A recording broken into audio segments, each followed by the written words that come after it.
O tema da mensagem de hoje é o clamor que traz o impossível. Marcos capítulo 10, a partir do versículo 46, nós iremos ler até o 51, amém? Foram para Jericó.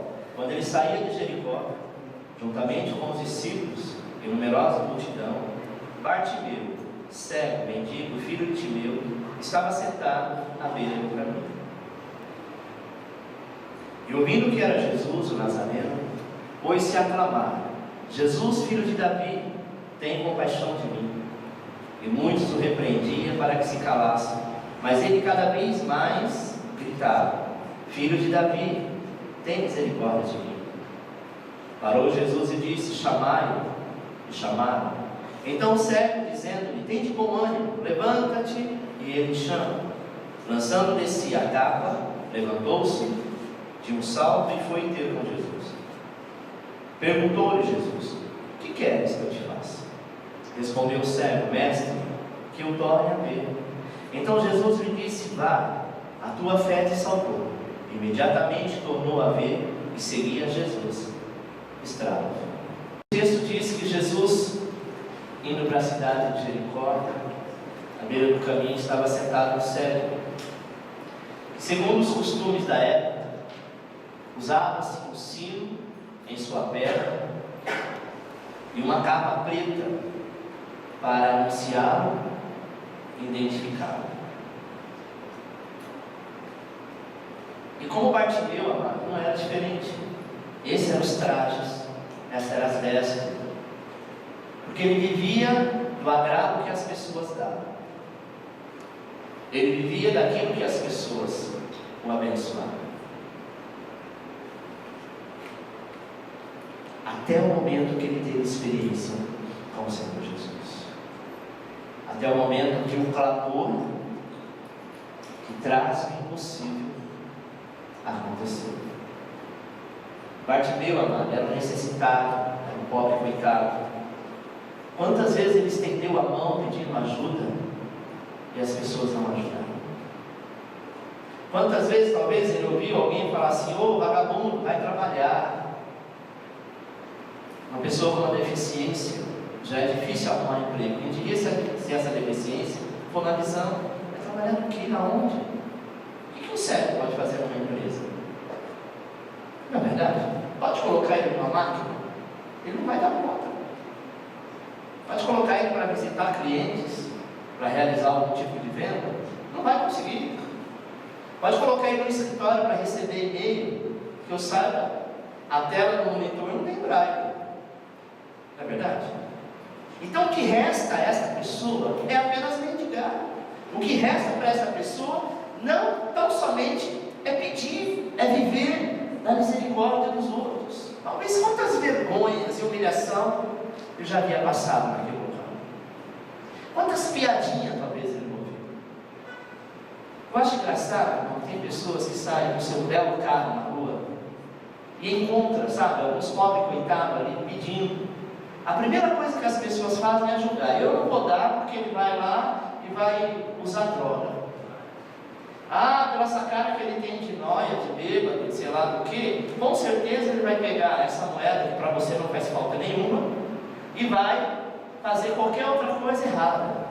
Por que a gente não deve pensar que o estado que aquela pessoa está já é de humilhação e não precisa do meu e do seu julgamento? Que a moeda de R$1, de 50 centavos, de 10 centavos que você doar, uma vez ou outra você passa por aquele farol, não vai fazer diferença para você, mas para ele não vai. Com certeza, se todo mundo ajudasse, ainda que fosse com R$1 ou 10 centavos, ele teria condição de comprar uma roupa melhor e até sair daquele local. Mas o ser humano gosta de escravizar o outro pelo seu próprio julgamento. Bartimeu passou as mesmas situações. Alguém levava ele até um certo local para que ele então usasse, da sua enfermidade para o seu sustento. E ele sabia que Jesus estaria passando por aquele lugar. E ele precisava de um milagre. Ele sabia que onde Jesus estava havia uma multidão de pessoas e ele não conseguia se aproximar e chegar até Jesus. Então ele pensou: bom, A estratégia que eu tenho é ficar à beira do caminho. Quando Jesus passar, eu não vou ver, mas pelo barulho da multidão, das pessoas que o seguem, eu vou começar a gritar, porque eu posso me enxergar, mas garganta eu tenho muito bem. E ele começou a gritar: Jesus, filho de Davi, tem misericórdia de mim. Alguém no meio da multidão dizia: cego, cala a boca, não incomoda o mestre. Por que não incomoda? Porque ele era cego? Por que não incomoda? Porque ele era um mendigo? Por que não incomoda? Porque ele estava maltrapilho? Era um ser humano que precisava da misericórdia do Senhor, tanto quanto eu e você. A atitude de Bartimeu tem que ser a nossa. A diferença é que nós saímos da nossa casa, ao invés de ficar na beira do caminho, nós vamos para a casa do Senhor, porque Ele não só vai passar aqui, mas Ele vai habitar aqui. E quando nós estivermos aqui, chamando a presença dEle: Jesus, filho de Davi, tem misericórdia de mim, Ele vai mudar a sua história, Ele vai mudar a sua condição. Talvez você fale: pastor, por que isso não aconteceu ainda? Porque você não clamou ainda. Porque muitas vezes nós vamos à igreja como ia na missa. Hoje é domingo, tem missa e eu preciso ir. Era um costume, era uma religiosidade, e Deus não quer essa religiosidade. Ele quer que você vá à casa de um amigo e tenha prazer de entrar na casa de um amigo e conversar com esse amigo. E todo o tempo que você estiver lá, você está com esse amigo. Jesus é o seu amigo. Às vezes você vai na casa de um amigo, ou ele vem à sua, você sabe que o problema que você contar para ele, talvez, coitado, ele não possa nem te ajudar. Não depende dele. Mas só pelo fato de você ter falado com ele, você se sente aliviado, sim ou não? O Senhor diz assim: eu posso mudar a sua história. Mas às vezes você fala com todo mundo, menos comigo. Você desabafa com todo mundo, menos comigo. E na minha casa você vem apenas marcar a presença. Se a partir deste ano, amado, você passar por aquela porta, a cada culto, a cada ministração que aqui tiver, na condição de Bartimeu, cego para as coisas que estão ao seu lado, e com o coração aberto para adorar, a sua história a partir deste ano será diferente. Só que a gente vem para a igreja, a gente fica olhando, né? Eu não tenho esse costume, tem gente que tem: nossa, viu a roupa que a fulana veio hoje? É a mesma do domingo passado. Tem quatro quinta-feira, só pulou uma que ela mudou de roupa. Você viu o cabelo? Você não mantém isso, não tem? O Senhor quer que você fale assim: olha, você viu como o Senhor me tocou hoje? Foi diferente. Ele me tocou hoje de uma maneira tão bonita, diferente de todas as outras. Sabe por que Ele me tocou? Porque eu fui lá para falar com Ele, para vê-lo, para adorá-lo. Bartimeu sabia, amado, que talvez ninguém levaria até Jesus o cego. Mas ele disse: eu vou ficar aqui porque eu não sei, a qualquer momento ele vai passar. Eu fiquei sabendo que ele vai passar por aqui. E ele precisava desse milagre. E ele se dispôs a viver esse milagre. Os obstáculos não podem nos impedir de clamar. Ele poderia, ao momento que alguém falasse: cala a boca, cego, não incomode o mestre, ele poderia se calar. Poderia ter dito: opa, desculpa aí, não queria incomodar não. Ser humilhado mais uma vez. E é isso que o diabo quer. A multidão hoje aqui representa Satanás, que quer nos calar, que quer que você chore e fica murmurando e dizendo: Deus não está me ouvindo. É mentira. Só que Deus ouve uma palavra chamada um clamor, e é clamando que nós devemos apresentar ao Senhor. Salmo 34, versículo 6 diz assim: clamou este filho, e o Senhor o ouviu e o livrou de todas as suas tribulações. Jeremias 33, 3: invoca-me e te responderei, anunciar-te-ei coisas grandes e ocultas que não sabes. A exemplo de Bartimeu, amado, para viver o impossível, você precisa vencer as oposições do seu próprio coração. Amém? Próximo.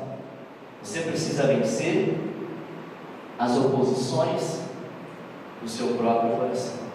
Jeremias 17:9 diz: enganoso é o coração, mais do que todas as coisas, e desesperadamente corrupto, quem o conhecerá?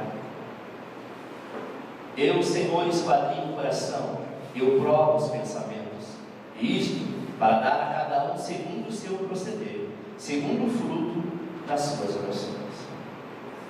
A tentativa e a guerra do diabo, sabe, é de manipular o homem pelo seu sentimento. O diabo traz medo, ele traz insegurança, ele traz fracasso, ele faz você ser limitado, sabe? Por quê? Porque ele quer te impedir a viver o melhor de Deus. Deus abre uma porta, porque a gente acha que Deus nos dá o peixe. Deus não nos dá peixe, Deus nos dá a vara. Porque Ele não quer apenas que você coma daquele peixe hoje e amanhã você fica com fome. Mas Ele te dá a vara e diz: olha, ali é o local que você vai pescar e você vai ter peixe todo dia. Só que depende de você sair, de você preparar a vara, de você se preparar para estar naquele local. E não é chegar, jogar a vara e já pegar, porque assim é muito fácil. Às vezes a gente acha que a bênção de Deus é como você ir no supermercado. Você olha a prateleira, tem várias opções e você diz: eu vou levar essa, que essa é melhor ou mais barata. Deus nos dá a vara para que a gente vá em direção do local e lá buscar. Deus nos dá um local e diz assim: olha, você precisa trabalhar, você precisa correr, você precisa investir. E antes de tudo, você precisa acreditar. Você acha que foi à toa que Bartimeu foi para aquele local? O próprio Senhor Jesus Cristo havia tocado no coração dele, Deus havia movido, dizendo: meu filho, você quer ser curado? O caminho é esse. E ele diz: então eu vou estar lá no caminho. Não se sabe quantas horas ele ficou lá. É possível, amado, naquele lugar que é muito quente, ele tenha ficado muitas horas debaixo do sol, muitas horas esperando, ansioso. Talvez por algum momento Satanás disse assim: olha, desista, ele não vai passar por aqui. Vai ver que a multidão era muito grande e resolveram ir para outro lugar. Preste atenção, Deus não muda o seu foco. Se o Senhor disse que vai passar por aqui, Ele vai passar por aqui. Ele disse: aonde estiver 2 ou 3 reunidos no meu nome, eu estarei no meio de vós. Então o Senhor está aqui. Só precisa do seu clamor para você tocar e buscar a sua bênção. Provérbios 4:23 diz: sobretudo, o que se deve guardar, guarda o coração, porque dele procede as fontes da vida. Sabe? É no nosso coração que Deus toca, é no nosso coração que Ele fala, é no nosso coração que Ele põe a certeza. E às vezes nós ficamos assim: mas será que eu devo fazer? Será que eu não vou quebrar a cara? Será que isso aqui realmente vai dar certo? Eu sei que vai dar certo, eu sei que é bênção, mas eu tenho medo. Não tenha medo. Situações mais difíceis você já passou e venceu. Entenda quando a porta está aberta. Pastor, mas ela é muito estreita, eu não vou conseguir passar. Vá em direção dela, porque Bartimeu foi. Não pense você que foi tudo lindo, maravilhoso. Ele foi humilhado mesmo na hora que estava clamando a Deus. Não olhe o que as pessoas vão dizer, não olhe para as pedradas que você vai levar, mas avance, porque o seu milagre é certo. As oposições, amados, os que lutam contra o seu milagre, quer te ver derrotado. Repita comigo: meu milagre não depende de homens. Meu milagre não depende de homens. Amém? Não depende de homens, depende de Deus e de você. Quanto mais pessoas se levantarem contra o seu milagre, contra o seu propósito, contra o seu projeto, você tem que gritar: Jesus, filho de Davi, tem misericórdia. Olha o que diz Isaías 43:13: ainda antes que houvesse dia, eu era, e nenhum há que possa livrar alguém das minhas mãos. Agindo eu, quem impedirá? Será que nós não conseguimos ver a ação de Deus na nossa vida? Aquilo que Deus tem projetado, aquilo que Deus tem montado, aquilo que Deus tem se organizado para nos abençoar. Por que nós temos que ter medo? Porque nós vamos dizer que não depende de nós. Continue, avance e conquiste, porque o impossível está por vir. Próximo. Não pare de clamar no tempo da luta. Salmo 43:1 diz assim: faze-me justiça, ó Deus, e pleiteia a minha causa contra a nação contenciosa. Livra-me do homem fraudulento e injusto. Porque estás abatida, ó minha alma, e por que te perturbas dentro de mim? Espera em Deus, pois ainda o louvarei, a Ele o meu auxílio e Deus meu. Por que estás angustiado? Por que está triste? Porque financeiramente não está bem? Porque alguém na família, ou você mesmo está enfermo? Porque as coisas não andaram, não caminharam como você gostaria que fosse? Porque você foi afrontado, porque você ficou chateado com alguma situação? Porque estás abatido? O Senhor teu Deus estará contigo. Espera nele, pois você ainda o louvará, dizendo: obrigado, Senhor, pela tua fidelidade. A primeira reação da carne em tempo de luta é que a gente não consiga orar. Por que a nossa carne, juntamente no mundo espiritual, a luta maior é contra a oração? Porque quando você abre a boca para falar com Deus, a sua oração tem poder, a sua oração tem efeito. Deus ouve. Não tem como Ele não ouvir, porque a Bíblia diz: antes que a palavra chegue na tua boca, Ele sabe o que você quer. Então, quando você se prepara para orar e para falar com Ele mesmo,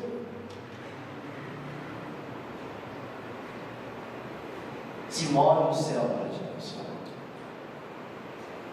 Mas a nossa luta é contra a nossa carne, que diz: estou sem força, estou sem vontade, não tenho vontade de orar, não tenho vontade de fazer nada. Engraçado que o não fazer nada está ligado à oração. Porque quando você para de orar, você fica fraco. Quando você começa a orar, mesmo sem querer, você se fortalece. Sabe? Talvez você fique dizendo que se eu estou com esta luta, é porque Deus está bem comigo. É possível então que eu errei, então Deus está me castigando, é por isso que eu estou com essa luta. Isso é mentira do diabo. Amém? O nosso clamor em tempo de luta, aí é que ele é poderoso. Amém? Deus não suporta ver uma lágrima de um filho seu. Temos que vencer isso com o poder da oração. 1 Tessalonicenses 5,17 diz o seguinte: orai sem cessar, em tudo dai graça, porque esta é a vontade de Deus em Cristo Jesus para nós. Em tudo dai graça. A coisa está feia, mas graça, Senhor, eu te dou. Eu sei que vai melhorar, eu tenho que passar por isso. Não fica perguntando por que eu estou passando. Eu não mereço, será que eu fiz alguma coisa? Sempre alguma coisa errada a gente faz, isso é fato. Se Deus fosse pesar, colocar na balança as coisas erradas que você faz, as coisas certas que você faz, se fosse aquela balança de dois lados, a de erro, sabe? Ela seria muito mais pesada. Mas nós estamos num processo de libertação, de cura a cada dia, de aprendizado. Então o Senhor, Ele tem procurado nos abençoar. Pense você que o Senhor te lança fora pelo erro, que o Senhor te lança fora por algumas coisas que você faz sem querer. Ele vai pesar aquilo que você faz a propósito. Eu quero fazer, eu decidi fazer, o problema é meu. Você vai pagar o preço por isso. Mas aquilo que a gente faz sem querer, e o pecado da nossa vida, ele tem que ser assim. Ele tem que ser um acidente. Aconteceu. Perdão, Senhor. Pode ter certeza que Ele vai te perdoar. Amém? E aqueles que você provoca, aí você vai ter que pagar um preço muito grande. Aí é muita humilhação, muito jejum, aí é muito choro. Porque você está afrontando. Eu sei que não é o teu caso. Amém? Então o Senhor diz em 1 Tessalonicenses 5,17: orai sem cessar. O que é sem cessar? É sem parar. Não, eu já orei hoje 5 minutos, 10 minutos, tá bom. Eu orei lá na igreja no domingo da ceia. Um mês depois você vem na igreja. Tá bom. cessar, orar sem parar, em tudo dai graça, porque essa é a vontade de Deus em Cristo Jesus para conosco. Amém, irmão? Próximo, através do clamor, o céu responde. E aí então eu vi o que está escrito em Apocalipse 8:3. Veio outro anjo e ficou de pé junto ao altar, com incensário de ouro, e foi-lhe dado incenso para oferecê-lo com as orações de todos os santos sobre o altar de ouro que se acha diante do trono. E da mão do anjo subiu à presença de Deus a fumaça do incenso, com as orações dos santos. E o anjo tomou o incensário, encheu-o de fogo do altar e o atirou à terra. E houve trovões, vozes, relâmpagos e terremoto. A sua oração sobe como aroma suave, como incenso diante do Senhor. E quando a sua oração é de guerra, você está na guerra, você está na dificuldade, Deus libera anjos, amado. O Salmo 34 fala sobre isso, que Deus acampa os seus anjos ao redor daquele que os teme para livrar do mal. Acampar quer dizer fazer morada por um determinado tempo. Se você está na luta, se você está na peleja, não pense que você está só. Os anjos do Senhor estão contigo dia a dia, que poderia ser pior, só não é porque Deus está contigo. Amém? São lutas que nós devemos passar. Eu vivo o impossível porque Jesus é que me traz oportunidades. Às vezes nós deixamos as oportunidades passar por medo, por insegurança. Aquilo que não for bênção na tua vida, o próprio Deus vai colocar no teu coração, não faça. Mas aquilo que o seu coração se alegra e você se empolga, e você está dizendo, Senhor, eu acredito que essa é a minha resposta de oração. Aí, irmão, do que você está duvidando? Do que você está com medo? Vai em frente.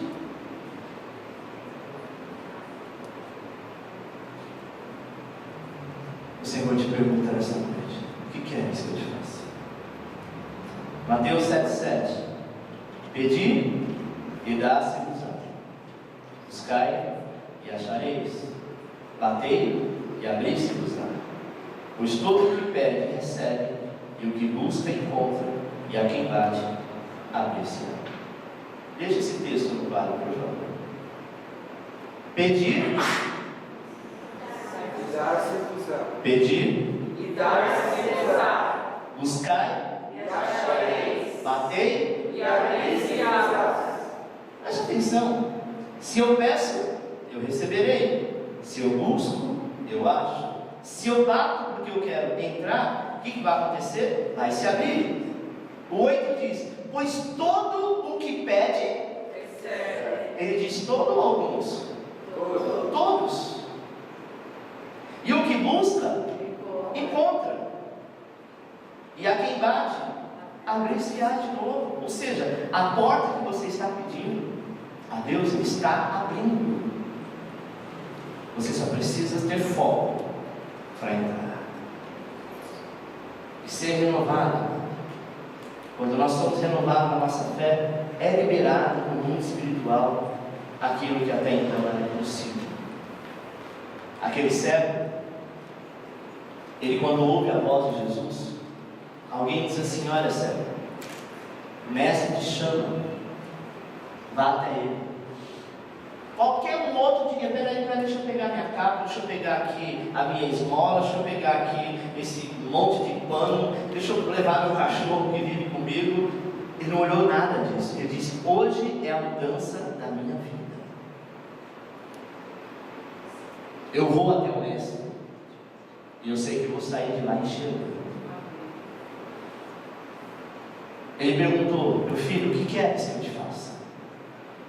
Ele poderia dizer assim, Senhor, sabe o que é? Eu nasci faz tantos anos atrás, minha mãe era assim, meu pai trabalhava de tal coisa, um determinado tempo eu enxergava, e aí houve um acidente. Ele não contou história nenhuma, ele foi direto, pastor, eu quero enxergar.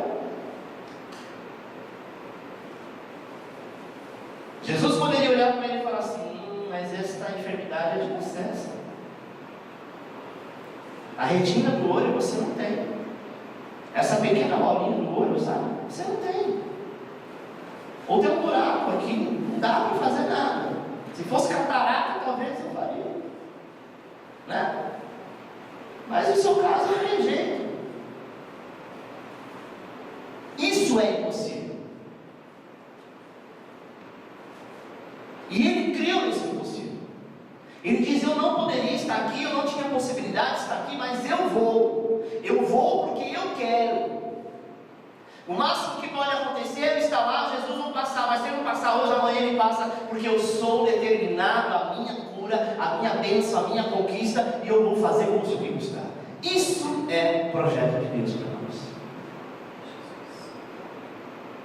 Deus não te deu nada para te deixar no meio do caminho. A adversidade vem, tenta nos abalar? Sim. Olha o que diz Mateus 26:41: vigiai e orai para que não entreis em tentação. O espírito, na verdade, está pronto, mas a carne é fraca. Sabe, irmão? Laços do diabo de todos os lados é uma evidência em nossas vidas, sabe? Contra o seu milagre. A primeira coisa que Bartimeu fez foi lançar de si a capa, porque a capa preta caracterizava ele ser mendigo. O sino no pé caracterizava ele ser cego. A Bíblia diz que ele não para e tira o sino do pé, ele lança de si a capa. Mas ele foi como cego até Jesus. A Bíblia não fala, mas eu acredito que quando ele começou a enxergar, a primeira coisa que ele fez foi olhar para baixo e falar: a partir de hoje eu não carrego mais esse sino, porque isso é um estado de humilhação, e essa humilhação eu não vou passar, eu não mereço passar, Deus não quer que eu passe. Você está entendendo? Lança de si a tua capa, a capa que eu não posso, a capa que eu não consigo, a capa não vai dar. Lança fora, lança de si, sabe, aquele estado de humilhação, dizendo: ah, mas eu sou um pobre coitado, eu sou burro mesmo, ah, eu não consigo nada. Lança fora isso, porque isso é passado. Nós estamos em um novo ano, a trombeta de Deus está tocando todos os dias, e a cada dia o Senhor toca a trombeta para que você acorde, e cada dia que você acorda, é um novo dia para a tua vida, independente do horário que você foi dormir ou acordou. Isaías 61, versículo 3 diz: e a pôr sobre os que em Sião estão de luto uma coroa de cinzas, óleo de alegria em vez de pranto, veste de louvor em vez de espírito angustiado, a fim que se clame, que se chame carvalho de justiça, plantados pelo Senhor para a sua glória. Deus te planta como carvalho de justiça. Eu só preciso fazer o que para ter isso, pastor? Essa promessa de Deus na minha vida. Crer só. Jesus, quando olhou para aquele cego, ele não disse assim: olha, a partir de agora você está curado, viu? Acabei de fazer o milagre, está curadinho, abre os olhos e veja se você está enxergando. Ele disse: vá, a tua fé te salvou, a tua fé te curou. Como ele disse para a mulher do fluxo de sangue e tantos outros milagres que ele fez: vá, a tua fé te curou. Ele poderia dizer: vá, porque eu acabei de te curar. Ele é Deus, tinha essa autoridade para isso. Mas ele mostra que quem cura não é apenas o Senhor, mas é a nossa atitude de fé. Porque quando você entra com a tua fé em união com o Senhor, a cura é exata, perfeita. Amém? Porque Deus até quer fazer, só que nós não temos fé para isso. Achamos que não merecemos e vamos continuar. Você lembra daquela passagem que Jesus curou um homem coxo? Há 38 anos estava coxo, 36 ou 38, lá no templo de Betesda. A Bíblia não fala que lá era grande, tamanho mais ou menos de 2 estádios de futebol, que tinha milhares de pessoas na mesma condição que ele ou pior do que ele. E quantas pessoas Jesus curou lá? Não foi só aquele homem. E ele não saiu de lá e deixou todo mundo doente? Sim ou não? Por quê? Porque o propósito daquelas pessoas e a fé deles estava na onde? No tanque. O tanque era o momento, Deus liberava o anjo e ele tocava nas águas, e quando tocava naquela água, aqueles que primeiro primeiro chegasse e entrasse ou tocasse era curado. Mas como que uma pessoa há anos que está lá, sabe, parecendo uma mandioca, não se mexe? Não tinha ninguém para fazer isso, porque todos que estavam na condição de olhar para a água, eles não olhavam nem para o lado, eles estavam fitados na água. O movimento que tinha, o coitado ficava para trás. Jesus chegou até ele, perguntou se ele tinha fé para ser curado, ele disse que sim. Disse para ele: agora levante, pega a sua esteira, pega a sua cama e vai embora. O normal seria que as pessoas ficarem atônitas, dizendo: olha, o mestre está aqui, ele está curando, cura eu, e todo mundo ia querer cura. Mas ninguém estava olhando para Jesus, estava olhando para o tanque. Quanto tempo você está olhando para o tanque, meu irmão? E entra na igreja e sai da igreja, e entra na igreja e sai da igreja, e entra a campanha e sai a campanha. Mas está olhando para as águas, para o mover das águas, para o mover das outras pessoas que os outros dizem, o que está dizendo na televisão. O Senhor diz: olha para mim. Olha para mim. Todo dia eu toco a minha trombeta no mundo espiritual para te acordar. Mas você acorda e continua não olhando para mim. Mude a sua história hoje. Quem tem uma vida de clamor, de oração, já tem um espírito pronto para viver o melhor de Deus. Bartimeu, ele esperava o milagre da cura. Para que então? Para que então, se ele esperava o milagre da cura, ele levaria a capa? Não, ele deixou a capa.